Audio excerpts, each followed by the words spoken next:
بسم اللہ الرحمن الرحیم۔ پیارے بھائی اور بہنوں، السلام علیکم ورحمۃ وبرکاتہ۔ امید ہے کہ آپ سب خیریت سے ہوں گے۔ میں ہوں آپ کا میزبان حکیم شہباز حسین اعوان اور آپ اس وقت دیکھ رہے ہیں نیچروپیتھی پی کے۔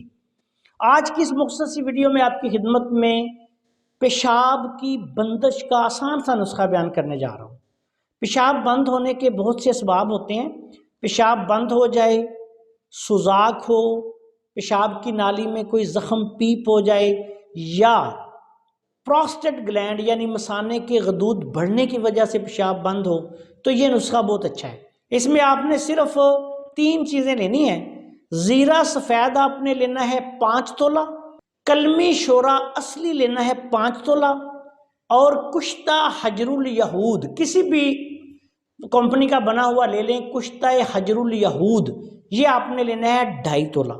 تمام ادویات کا پاؤڈر بنائیں، محفوظ کر کے کسی جار میں رکھ لیں۔ آدھی چمچ صبح دوپہر شام خالی پیٹ کچی لسی کے ساتھ آپ نے استعمال کرنا ہے، اور اس کی انشاءاللہ چند خوراکوں سے پیشاب جو ہے کھل جائے گا۔